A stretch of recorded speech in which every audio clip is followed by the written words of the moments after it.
refusal of blind dates arranged by ministers, refusal of actresses who smiled too brightly, refusal of models who tried to impress him with perfection. At 38, the billionaire cardiothoracic surgeon had rebuilt hearts for a living, yet sealed his own behind walls of discipline and silence. Love, to him, was a distraction. Beauty, a noise he had trained himself not to hear, until the night Asha collapsed at the hospital gate. She didn't arrive in a luxury car.no entourage. No perfume announcing her presence. Just a soft thud against marble, and a woman in a faded dress, her dark skin glowing even under harsh hospital lights, her lips parted as if she had run too far with a burden too heavy. "Patient down!" someone shouted. Jun-suk was already moving. The moment his hands touched her wrist, something inside him misfired. Her pulse was weak, but warm. Real. Humans. Not polished. Not trying. When she stirred hours later, she woke to a quiet private room and a man seated nearby, sleeves rolled up, eyes unreadable. "You fainted," he said gently. "Severe exhaustion, malnutrition, stress." Asha tried to sit up, embarrassed. "I'm sorry. I didn't mean to cause trouble. That was it. Not thank you for saving me. Do you know who you are? Just apology." Jun-suk felt something crack. She was ordinary by the world's shallow standards. No designer bag. No practiced smile. Just tired eyes and dignity that refused to beg. He arranged her treatment personally. Checked on her when he said he wouldn't. Listened when she spoke softly about working 2 jobs, about sending money home, about never expecting kindness for free. Asha never asked who he was. She treated him like a man, not a miracle. And that undid him. Days turned into quiet conversations. Shared tea by the window. Silences that felt safe instead of empty. Jun-suk realized something terrifying. For the first time in his life, his heart raced without warning. When she was discharged, he walked her to the gate himself. "You'll be fine," he said, though it sounded like a plea. She smiled, small, sincere. "You're a good doctor." No one had ever said it like that. After she left, the hospital felt wrong.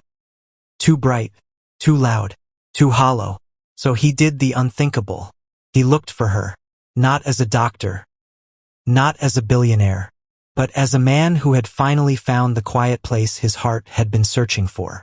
When he confessed, it wasn't dramatic. No grand gestures. Just honesty. "I refused the world," he told her, voice low, eyes steady. "But I choose you," Asha cried, not because she felt unworthy, but because she felt seen. Their love was gentle, unhurried, built on shared mornings and healing evenings. He cooked for her with the same precision he used in surgery. She reminded him to rest, to laugh, to live beyond white coats and operating rooms. In their home, titles dissolved. He wasn't the untouchable billionaire doctor. She wasn't the woman who once fainted unseen. They were simply 2 hearts, one broken by giving too much, the other healed by finally allowing love in. And every night, as Jun-suk held Asha close, listening to her steady breathing, he knew the truth he had once denied. He had spent his life saving hearts, only to discover that his own was saved at a hospital gate by an ordinary woman who collapsed into destiny. When Dr. Han Jun-suk married Asha, the world finally learned his name. But he learned a new purpose. Protection. Not the loud, possessive kind. Not control. Not dominance.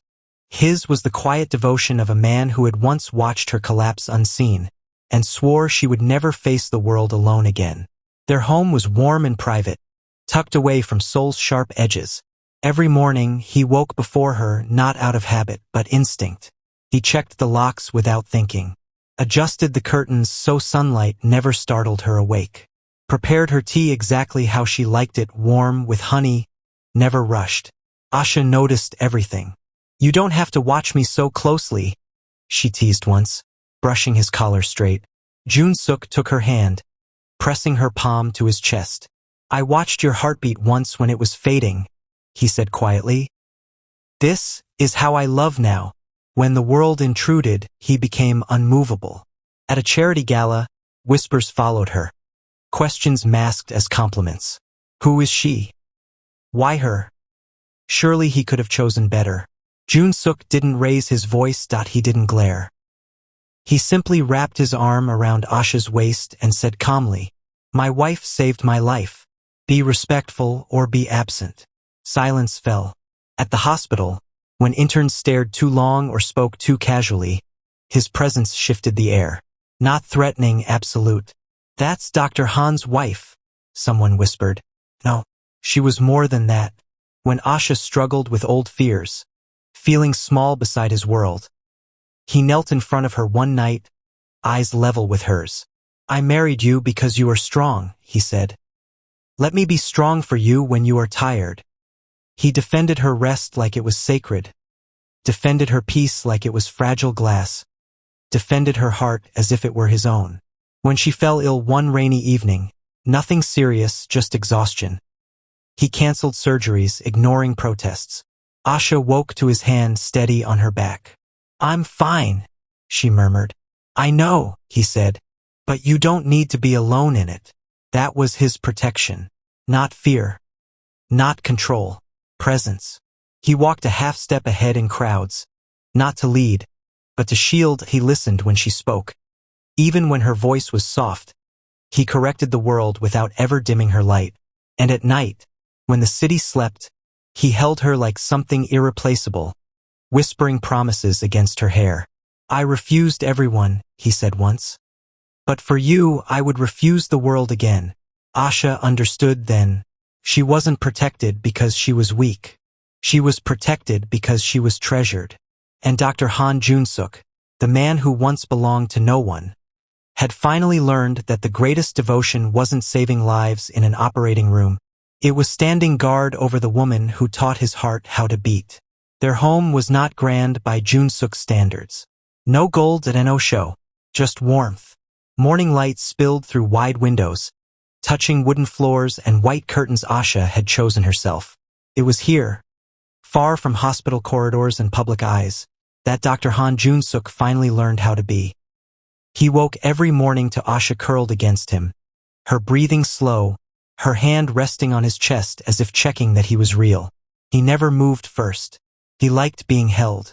Some mornings, she woke before him and traced the faint scar near his collarbone, the one he never talked about. "You're always healing others," she whispered once. "Who healed you?" Jun-suk opened his eyes, pulling her closer. "You," he said simply. Their kitchen became their sanctuary. He cooked with quiet focus, sleeves rolled up, bare feet on the floor. Asha leaned against the counter, watching him like it was the most beautiful thing in the world. A man who once belonged to the world now flipping pancakes just right because she liked them golden. They ate slowly, no phones, no rush. Sometimes they said nothing at all, and it felt full. At night, their intimacy was unhurried, not demanding, devotional. He learned the language of her sighs, the way she relaxed when his thumb brushed her wrist, the way she melted when he kissed her forehead before her lips. "Tell me if you're tired," he always said. Asha laughed softly. "I'm safe," she replied. That word meant everything. On the couch, she rested her legs across his lap while he read medical journals, absent-mindedly rubbing circles into her skin. When anxiety crept into her thoughts, she didn't have to speak. He felt it. He would pull her onto his chest, wrap his arms around her, and breathe with her until the world quieted. "I've got you," he murmured. Always. Some nights, she cried for no reason she could name. Jun-suk never asked her to explain. He wiped her tears like a sacred ritual, kissed her temples, and held her until the trembling passed. This is marriage, he thought. Not vows, not rings, but choosing the same person again and again in the smallest moments. They danced barefoot in the living room to slow music playing low. They argued softly and apologized faster. They learned each other's silences better than words. Before sleeping, he always locked the doors, checked the windows, returned to bed and wrapped himself around her like a promise. And in the dark, Asha would whisper, "Thank you for finding me." Jun-suk would kiss her hair, heart steady, voice certain. "I didn't find you," he said. "I came home." And in that quiet house, filled with shared breaths and soft love. The man who once refused all beauty learned the deepest truth of all. The most intimate love is the one that feels like rest. Asha found out on a slow morning. Sunlight spilled across the kitchen table. Jun-suk was behind her, arms loosely around her waist, chin resting on her shoulder as he read messages from the hospital. Half present, half already home. She turned to him with trembling hands. "I think," her voice broke, "we're going to have a baby." Time stopped. Dr. Han Jun-suk, who had faced open chests, failing hearts, and impossible surgeries, went utterly still. "Again," he said softly. "Say it again." Asha smiled through tears. "We're going to have a child." His hands moved to her stomach as if by instinct, reverent, protective, afraid to breathe. "My heart," he whispered, pressing his forehead to hers, "has a heartbeat inside it now." From that moment, everything changed. He attended every appointment, no matter how busy the hospital was. Cancelled meetings without apology. Learned nutrition charts, pregnancy books, lullabies he hummed quietly while cooking. At night, he spoke to her belly like a promise. "I'm here," he said. "You don't know me yet, but I am yours." When Asha was tired, he lifted her without a word. When fear crept in, he sat awake, hands steady over her back, grounding her with presence alone. Labor was long, painful, terrifying. Jun-suk never let go of her hand. Not once. His voice never rose, never faltered. "Breathe with me," he said. "I have you. I have you." When their child finally cried, a small, fierce sound that split the world open, Jun-suk wept freely. A daughter, dark-skinned like her mother, eyes wide and curious, tiny fingers curling instantly around him. In that moment, the billionaire doctor fell to his knees beside the bed, overwhelmed by something no wealth or skill had ever given him. Belonging. At home, he became gentler than anyone had imagined. He woke up to every cry, changed diapers with surgical precision, rocked their daughter against his chest at dawn, whispering stories of how her mother saved his life without ever trying. Asha watched him one night, their child asleep against his heart. "You're so good at this," she said softly. Jun-suk smiled, a rare, unguarded thing. "I spent my life fixing hearts," he replied. "But this one," she rebuilt mine, their home filled with new sounds. Tiny laughter, soft footsteps, lullabies sung off-key but with devotion. And when the world tried to intrude again, Jun-suk stood taller than ever, not just as a husband, but as a father. Protective, present, unshakable. Their love had become legacy, not written in headlines or hospital wings, but in a child who slept peacefully, surrounded by two hearts that had finally learned what it meant to live. Dr. Han Jun-suk aged the way strong men do when love steadies them. Slower, calmer, gentler. The sharp edges of his ambition softened into purpose. Asha remained his center, quiet strength, unwavering grace. The woman who had once collapsed at a hospital gate and unknowingly redirected destiny. Their daughter grew between them like a living promise. She inherited her mother's warmth and her father's steadiness. She learned early that love was not fear, not control, not silence, but presence. When she stumbled, two hands reached for her. When she dreamed, two voices encouraged her. The world still whispered how a billionaire doctor chose an ordinary woman, how power bowed to humility. Jun-suk never corrected them. Asha did not need defending anymore.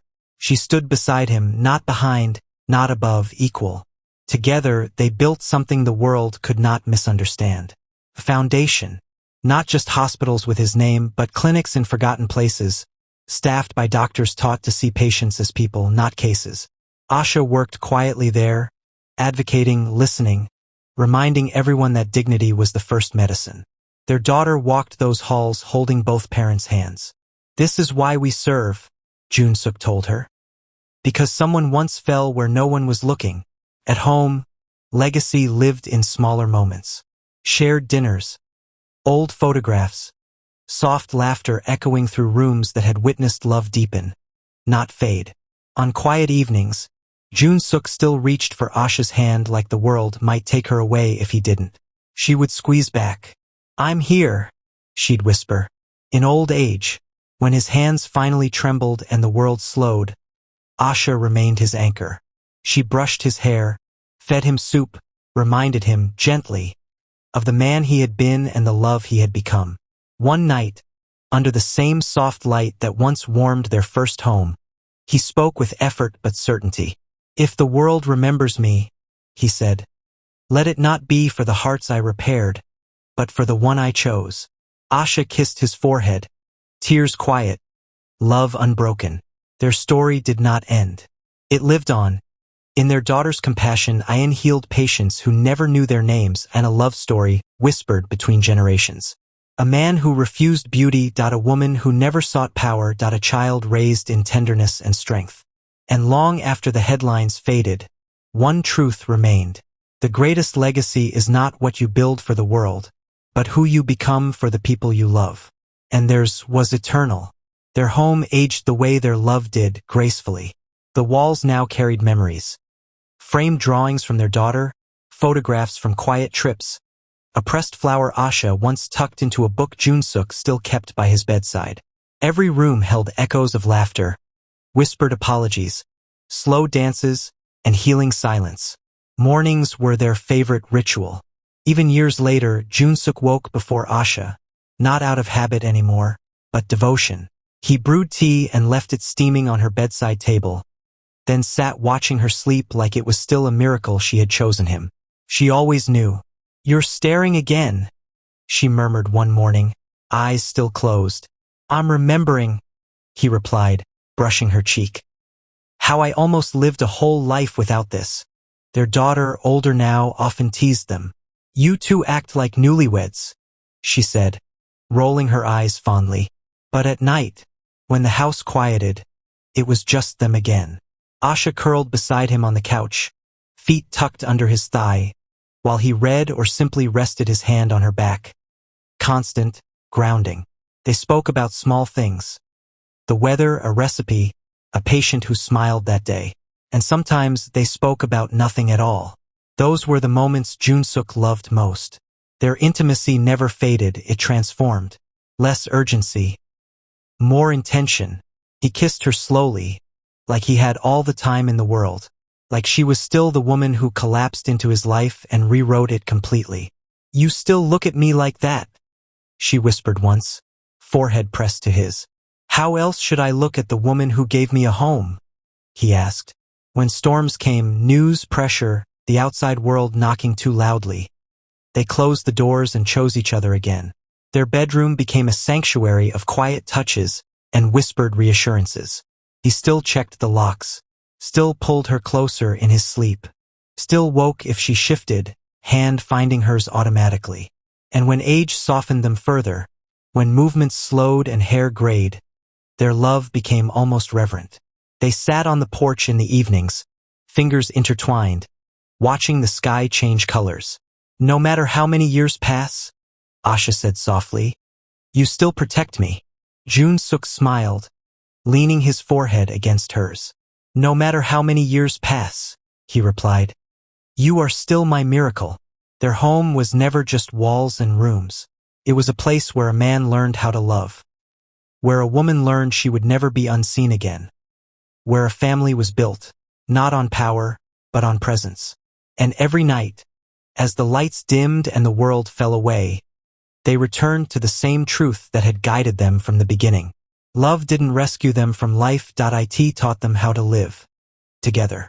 Rain tapped softly against the windows the night Asha realized something. Jun-suk was sitting on the floor, back against the couch, their daughter asleep with her head on his chest.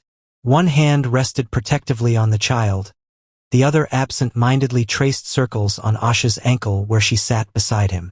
No words, just presence. This, she thought, was love that had settled into the bones. Their home smelled of familiar things. Tea leaves, clean cotton sheets, meals cooked slowly. Jun-suk still folded Asha's clothes himself, not because he had to, but because touching the things she wore made him feel close even when she wasn't beside him.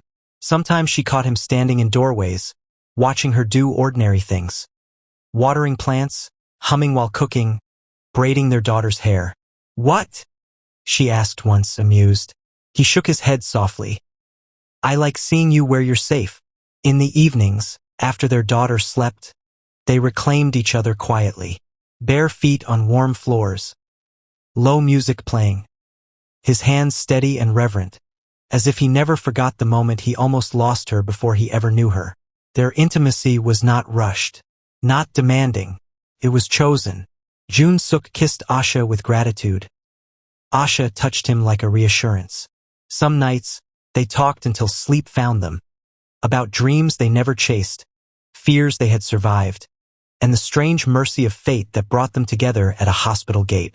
Other nights, silence wrapped around them, thick and comforting.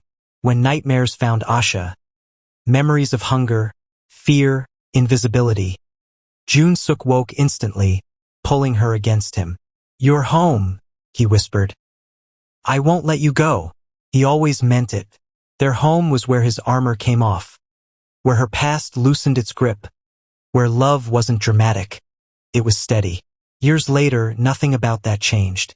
Not when hair grayed. Not when bodies slowed. Not when the world outside continued to shift. They still slept facing each other. Still reached out in the dark to confirm the other was real. Still smiled when they brushed hands in the hallway. And sometimes, when the house was especially quiet, Jun Suk kissed Asha's forehead and murmured, "Thank you for fainting that day." She laughed softly, eyes shining. "Thank you for catching me." And in that home, built not by wealth but by devotion, love did what it always had. It stayed. A full circle. A quiet forever. The hospital gate was quieter now. Renovated. Wider. Brighter. Most people passed through it without knowing what had once happened there. Without knowing that a woman had collapsed unseen, and a man who believed in nothing but discipline had bent fate with his hands. On a cool afternoon years later, Dr. Han Jun Suk stood there again. Not alone. Asha was beside him, her hand in his, their daughter walking a few steps ahead. Grown now, confident, radiant in her own purpose. She had chosen medicine too, but with her mother's compassion and her father's steadiness. Jun Suk watched her go through the doors and felt peace settle fully in his chest. "I spent my life saving hearts," he said softly. "But mine was saved right here." Asha leaned into him. "You never let me fall again," she whispered. He shook his head, smiling gently. "No," he said. "You taught me how to stand." At home that evening they moved slowly, older now but still in rhythm. Tea was poured. Windows were closed. Familiar rituals honored like sacred vows. In the bedroom, Jun Suk helped Asha settle into bed the way he always had, carefully, reverently. He lay beside her, pulling her close, her head resting over his heart. "Still beating," she murmured. "For you," he replied. When the night deepened, he spoke words he had carried for decades.